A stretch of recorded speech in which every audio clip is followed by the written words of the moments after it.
Judge William Hargrave sat at the front of the courtroom looking down at the cases stacked before him, his gavel resting on the desk beside him, a symbol of his authority. He had seen it all over his long career, the small disputes, the complicated arguments, and the occasional outbursts from a frustrated defendant.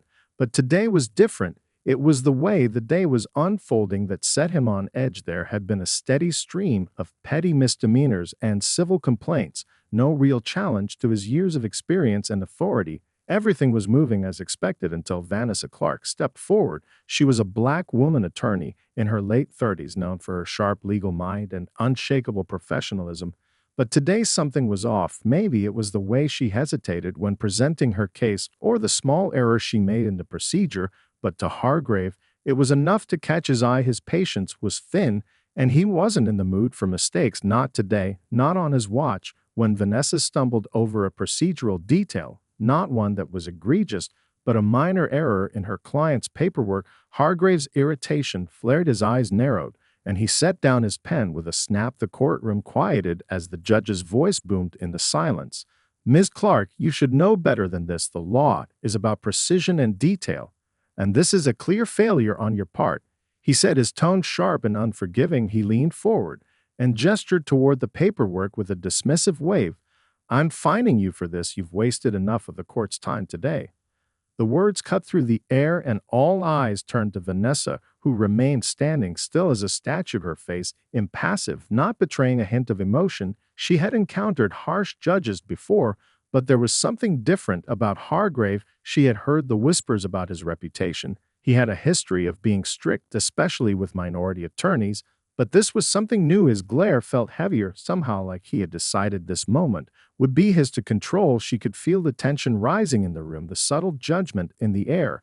But she said nothing. She simply nodded, once accepting the fine without argument, her mind racing as she forced herself to maintain her composure. The gavel struck sharply, signaling the end of the moment, and the courtroom slowly returned to its usual rhythm. But the impact of those few seconds lingered. Vanessa walked away from the bench without a word, her heart pounding in her chest, but outwardly she kept her calm. The fine stung more than she had anticipated, but it wasn't the money that bothered her. It was the clear message behind it. She was being judged not for her ability as an attorney, but for something else, something deeper. She left the courtroom quickly without looking back, feeling the weight of the moment settle on her shoulders. She knew she would have to fight this on some level. She would have to face the larger battle ahead. But for now, she kept her focus on what came next, the clients. She represented the work that mattered most. She would deal with Hargrave's injustice later in a way that would make it clear he had made a serious mistake. But today wasn't the day. She couldn't afford to let her emotions get the better of her now. Vanessa stepped out of the courthouse and into the bright afternoon sun, her mind buzzing with a mixture of frustration and disbelief. The air felt thicker than usual, almost oppressive, as if the weight of what had just transpired was following her every step. She paused for a moment, taking a deep breath to steady herself. The fine wasn't the real issue. It was the subtle yet undeniable feeling that she had been singled out. Judge Hargrave's reaction hadn't been just about the mistake in her client's paperwork.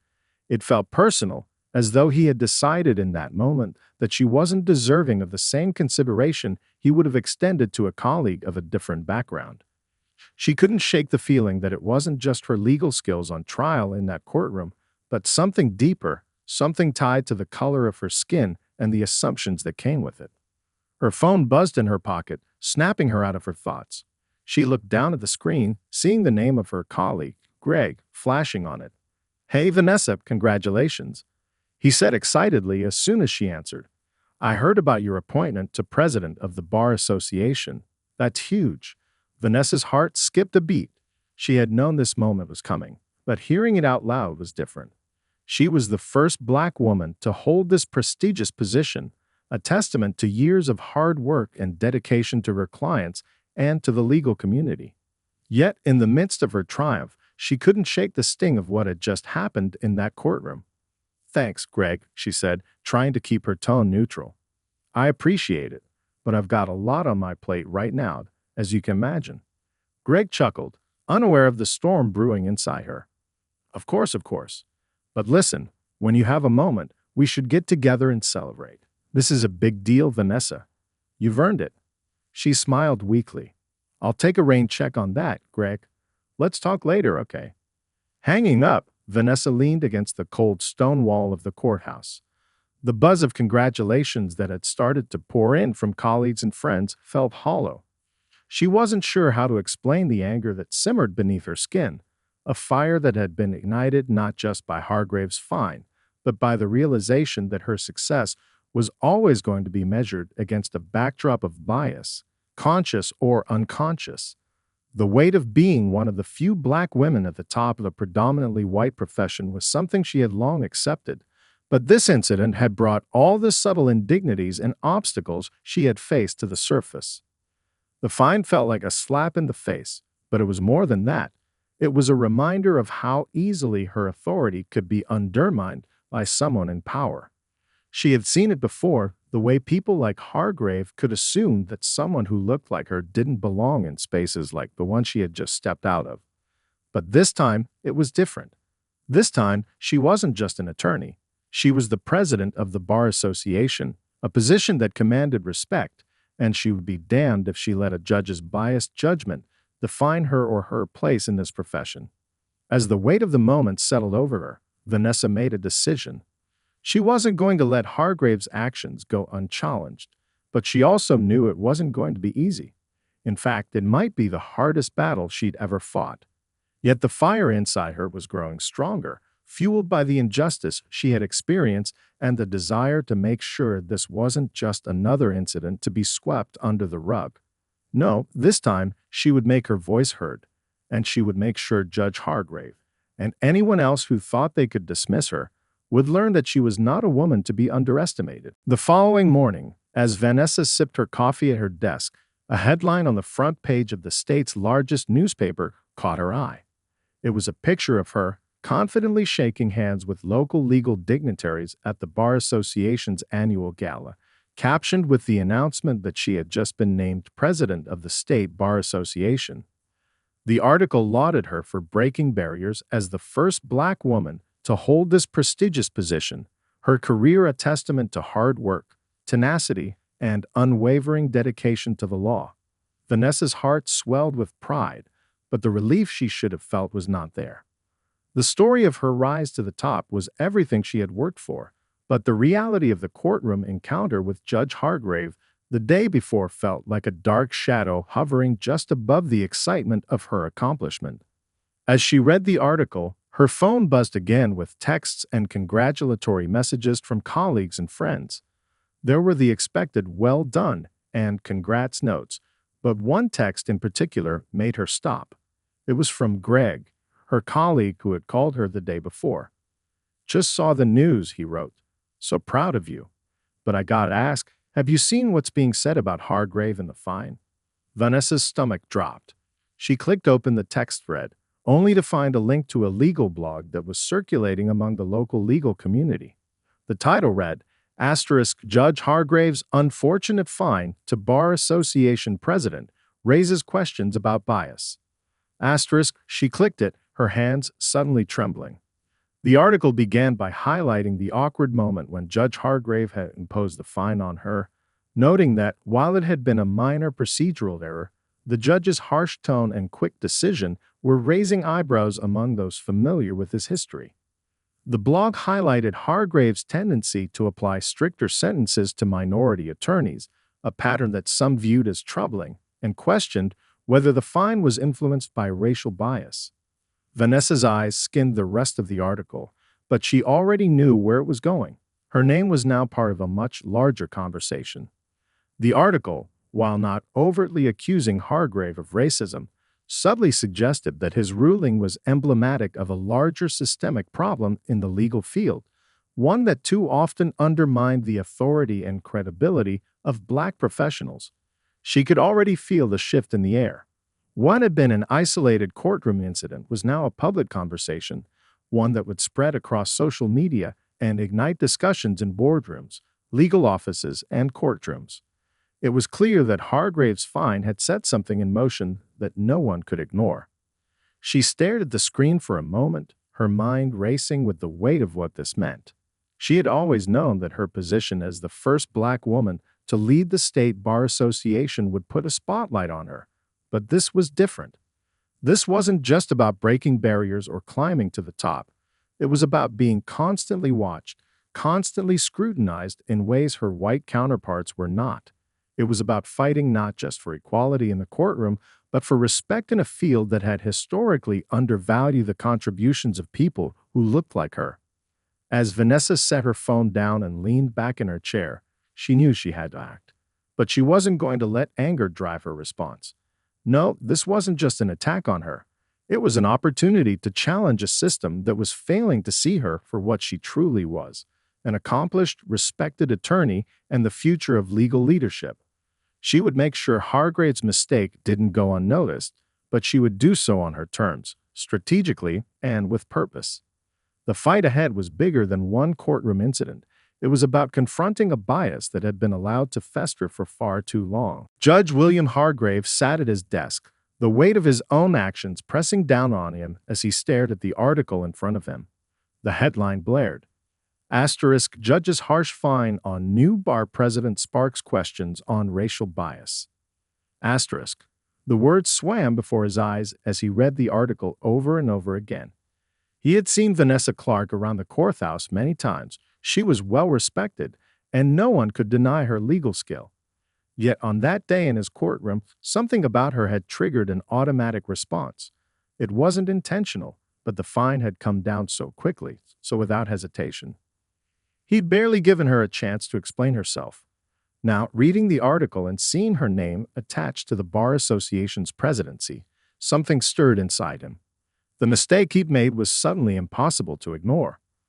He could feel his pulse quicken as he reread the passage that suggested his ruling might have been influenced by unconscious bias. Hargrave had always prided himself on being fair. He had spent years cultivating a reputation as a tough but just judge, someone who didn't let emotions or background cloud his decisions. But as the day wore on, he began to question the assumptions he had made. Did he treat Vanessa differently because of her race? He had been known for being exacting, especially when it came to lawyers who, in his eyes, didn't follow the rules with precision. But the more he reflected on it, the more he wondered, had he treated her with the same fairness he would extend to a white male attorney? Was there something in the way he had handled the situation that had been based more on bias than legal reasoning? The idea gnawed at him. Hargrave had spent decades as a judge, and he knew the law like the back of his hand. He'd seen his fair share of mistakes made in the courtroom, some small and some much larger, but there was something about Vanessa's case that felt different. He had imposed the fine with the kind of finality that didn't leave room for dialogue or understanding. His words to her had been sharp, harsh even. Why had he felt the need to assert his authority so forcefully in that moment? Was it because of the small mistake she had made? Or had it been because he had underestimated her in a way that he hadn't even realized until now? Hargrave leaned back in his chair, running his hand through his gray hair, his brow furrowed. He had always considered himself someone who championed the law, who believed in merit over everything else. But now, in the light of the article and the conversations beginning to swirl around his decision, it felt as if his very principles were being called into question. He had failed to treat Vanessa as an equal in that courtroom, and his own pride and sense of superiority had gotten in the way. It was something he wasn't proud of, but it was something he couldn't deny. The phone on his desk rang, snapping him out of his thoughts. He picked it up, hearing the voice of his colleague, Judge Patricia Fuller, on the other end. "Bill, I'm reading the same thing you are. You might want to think about how you handle this. There's a lot of talk in the legal community, and you might want to address it sooner rather than later." "I know," Hargrave muttered, his voice tinged with frustration. "But I didn't mean to. I didn't mean for any of this to happen." "Bill, you're a good judge, but you know as well as I do that the perception of fairness is just as important as fairness itself. You have to address this. You have to make things right with her." Hargrave sat in silence for a moment, the weight of her words sinking in. He knew she was right. He needed to do something, not just for the sake of his reputation, but because the legal system needed to reflect fairness, and if there was even a chance he had let his own biases dictate his actions, it was time to take accountability. He made a decision. The next step would be to reach out to Vanessa directly. It wasn't going to be easy, but it was the only thing that could begin to undo the harm he had caused. He took a deep breath, setting his jaw, and picked up the phone, dialing her number. The line clicked as it began to ring, and for the first time in his life, Judge William Hargrave felt uncertain of the next words he would speak. Vanessa stared at her phone, the call from Judge Hargrave looming on the screen. She hadn't expected him to reach out so soon, and frankly, she wasn't sure how she felt about it. The previous day's events had already set a whirlwind of emotions in motion, and now, with this unexpected development, a new wave of uncertainty was washing over her. She had always prided herself on her ability to stay composed under pressure, but in that moment, the uncertainty about how to handle this call felt almost overwhelming. The phone rang once more, and before she could decide whether or not to answer, her finger was already hovering over the screen. With a deep breath, she swiped to accept the call. "Vanessa Clark," she said, her voice calm but measured. "Ms. Clark, this is Judge Hargrave," came the response, his voice tight, almost tentative. Vanessa's pulse quickened. She had expected him to be defensive, perhaps to justify his actions, or, at the very least, to remain distant. But his voice sounded different. There was no arrogance, no sense of superiority, only a deep undertone of regret. "Judge Hargrave," she replied evenly. "What can I do for you?" I want to start by apologizing," he said, his words coming slowly, as though each one was being carefully chosen. "I've spent the past 24 hours thinking about what happened in your case yesterday, and I realize now that I made a mistake. Not just a legal mistake, but a personal one." Vanessa was silent for a moment, absorbing what he had just said. The words felt strange coming from him, a man who had always carried himself with an air of certainty and authority. But now, hearing the vulnerability in his voice, it was impossible to ignore the sincerity behind them. "I shouldn't have imposed that fine the way I did," he continued, his tone softening. "I should have given you more space to explain yourself. I should have taken the time to consider the context of the situation instead of acting out of frustration. What I did was wrong, and I understand now that it wasn't just an error in judgment. It was a reflection of a bias I wasn't even aware of." Vanessa leaned back in her chair, feeling a mixture of surprise and unease. Part of her had expected an apology, but the genuine remorse in Hargrave's voice was something she hadn't anticipated. Still, the rational side of her couldn't ignore the fact that his actions had already left a mark. The fine, the harshness, the public spectacle, none of that could be undone by a simple apology. "I appreciate you acknowledging it," she said after a long pause. "But words are only part of the equation. You have to understand that actions like the one you took aren't just about the moment in the courtroom. They send a message that I've been trying to push against my entire career. That message, whether intentional or not, is one that undermines the progress we've made as a community, as a profession." "I know," he replied quietly, "and I don't expect you to forgive me just because I'm apologizing. I know I can't undo what's been done, but I want you to know that I'm going to do everything I can to make this right. I'm reaching out to the legal community about what happened. I'm going to speak openly about my mistake, and I'm going to learn from this, as uncomfortable as it is." Vanessa's heart softened, but she remained guarded. "That's a step in the right direction," she said, "but it's just the beginning. I'm not here to be your token lesson in diversity, Judge. I'm here to make sure that systemic issues like this get the attention they deserve. I'll hold you accountable, but I'll also be here to help create real change, not just for me, but for everyone who faces this kind of bias in the courtroom." Hargrave was silent for a moment, as though weighing her words. Finally, he said, "I understand, and I'm ready to do whatever it takes. I can't change the past, but I can start working to change the future." Vanessa took a deep breath, her mind racing with the implications of this conversation. This wasn't the resolution she had imagined, but it was a start. A beginning of something larger, something that could be used to push for real change. "We'll see where this goes," she said, her voice steady. "But I expect you to follow through, Judge. I expect you to prove that your apology wasn't just a quick fix." "I will," Hargrave assured her. "I will." Vanessa ended the call with a sense of cautious optimism. The journey ahead would be long and fraught with challenges, but for the first time in a long while, she felt a glimmer of hope that perhaps things could change. In the days following her conversation with Judge Hargrave, Vanessa's life began to shift into a new gear. The public scrutiny surrounding the fine had only intensified. Media outlets continued to report on the incident, and it quickly became a central topic of discussion within the legal community. Vanessa's name was now synonymous with both her historic rise to the Bar Association's presidency and the controversy surrounding Hargrave's decision in court. The conversations were divided. Some saw her as a trailblazer, standing up against systemic bias. Others viewed her as the victim of a harsh but necessary ruling. Yet through it all, Vanessa held steady, her resolve hardened like steel. But it wasn't just the media frenzy that had her attention. The real challenge lay in what came next. The judge's apology had been a step in the right direction, but as she had made clear to him during their phone call, words alone wouldn't suffice. The world was watching, and if things were to change, there had to be more than just an acknowledgement of past mistakes. Action had to follow. Vanessa decided that the best way to begin was to address the public herself. She knew that if she were to lead by example, she couldn't shy away from the uncomfortable truths that the incident had exposed.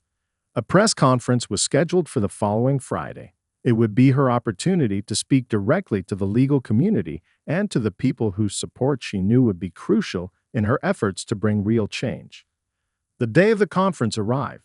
The room was filled with reporters, legal professionals, and even a few members of the local community who had heard about the controversy. Vanessa stood at the podium, her back straight, her eyes focused.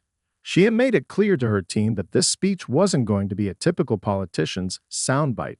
It would be raw, honest, and aimed at addressing the issues head-on. "Thank you all for coming," she began, her voice strong and clear. "Today we are gathered not just to discuss a single incident in one courtroom, but to talk about something much larger, the biases that exist within our legal system. The challenges that I have faced as an attorney and now as the first Black woman to hold the presidency of the Bar Association are not unique to me.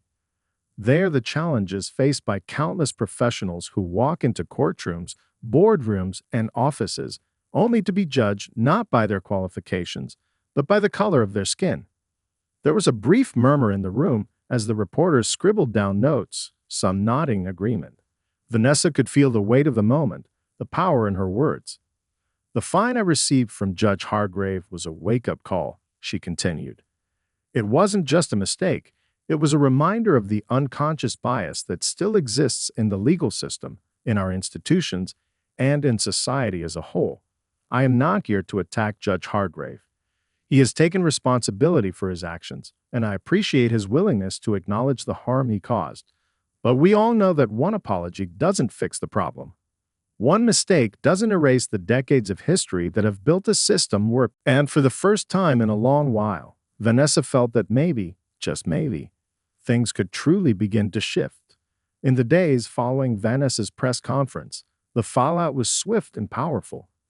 The legal community buzzed with divided opinions. Some applauded her bravery, calling her speech a necessary call for reform.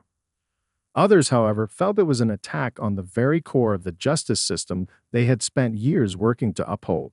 Conservative voices on legal forums and social media questioned whether she had overstepped her bounds, accusing her of politicizing what they saw as a simple misstep by a judge. Vanessa Clark has become a pawn in an agenda-driven narrative. One commentator wrote, "She's undermining the judicial process that's built on fairness." But Vanessa wasn't surprised. She knew that change, especially in an instant. The weeks after Vanessa's press conference were both exhausting and exhilarating. The push for change that she had ignited was met with a mixture of acceptance and resistance, but the momentum continued to build. In the months that followed, her efforts to tackle implicit bias within the legal system began to gain traction. Vanessa had turned the intense media spotlight she had found herself under into a platform for dialogue about racial inequality and justice reform. She had become more than just the head of the Bar Association. She was now a symbol of the struggle for fairness in an imperfect system. Her office was filled with papers, proposals, and reports. She had quickly become a driving force behind a new initiative to examine and reform the way legal professionals were trained on issues of racial and cultural bias. Along with her allies, other progressive members of the legal community and social justice organizations, Vanessa began drafting legislation that would require mandatory implicit bias training for judges and attorneys across the country. The bill, still in its early stages, was being met with both enthusiasm and skepticism, but Vanessa had always known this would be a long fight. One afternoon, she was sitting in her office, reviewing feedback from a recent town hall meeting, when a familiar voice interrupted her thoughts. "Vanessa, you've got a visitor," her assistant, Sarah, said. "Judge Hargrave is here." Vanessa looked up, surprised. Since their initial conversation, she hadn't heard from him directly. She had assumed the judge was taking the necessary steps to address his own biases quietly, without further fanfare. But now, here he was, standing in the doorway of her office, looking uncharacteristically uncertain. "Judge Hargrave," Vanessa said, standing up. "What brings you here?" "I wanted to speak with you in person," he replied, his voice sincere. "I know we've exchanged words before, but there's more I need to say. I've been working on what you suggested, the implicit bias training. But beyond that, I've been looking at the broader issues within our legal system, and I realized that my initial apology wasn't enough. I need to do more, not just for you, but for the community I serve." Vanessa's eyes narrowed slightly, not out of distrust, but out of curiosity. This was the moment of truth. If Hargrave was serious about his role in changing the system, now was the time for him to show it. "I'm listening," she said cautiously, taking her seat again and gesturing for him to do the same. Hargrave sat down, his face more vulnerable than she had ever seen it. "I've spent months reflecting on my actions, Vanessa, and I've come to realize that I need to do more than just publicly acknowledge my mistake. I need to lead, just as you've done. I need to use my position to push for the kind of change you've been advocating for." Vanessa studied him for a moment. She could see that something in him had shifted, something deeper than just a desire to mend his own reputation. He wasn't just apologizing, he was offering something substantial. "I'd like to propose that we work together," he said. "That I use my platform and influence to advocate for the reforms you've been pushing, not as a token gesture, but as a committed partner. We need judges, not just in this state, but nationwide, to be held accountable for their biases, and I want to be part of making that happen." Vanessa felt a flicker of hope. This was exactly the kind of change she had been hoping for. True collaboration, not just between her and Hargrave, but between two sectors of the legal world that had traditionally been at odds. The more she thought about it, the more she realized that this could be the turning point. If a judge as entrenched as Hargrave was willing to come forward and work alongside her, then perhaps there was a real chance for systemic change after all. "All right, Judge," she said with a slight nod. "I think this is a step in the right direction, but it's going to take more than just words. It's going to take real action. We're going to need an army of people pushing for this. If we do this together, we're going to have to take on the opposition, and we'll need to be ready for the long haul." Hargrave's expression hardened with resolve. "I'm ready, whatever it takes." And so, in the weeks that followed, Vanessa and Judge Hargrave worked together, sometimes in private meetings, sometimes in public forums, crafting policies and advocating for legislative changes that would increase accountability within the judiciary. Their collaboration was met with some resistance, but the changes they began to implement were undeniable. Slowly but surely, the legal system was evolving. By the time the new year arrived, Vanessa was no longer just the president of the Bar Association. She was a leader in a movement that was pushing the boundaries of what the legal profession could become. As she looked out over a room full of supporters at a recent conference, she realized that this fight, though far from over, was already starting to change the landscape of justice. The system, as it had been, was not the one Vanessa had set out to change. But with every reform, every speech, and every ally gained, she knew that she was on the path to creating a legacy, one where fairness, accountability, and true justice could thrive.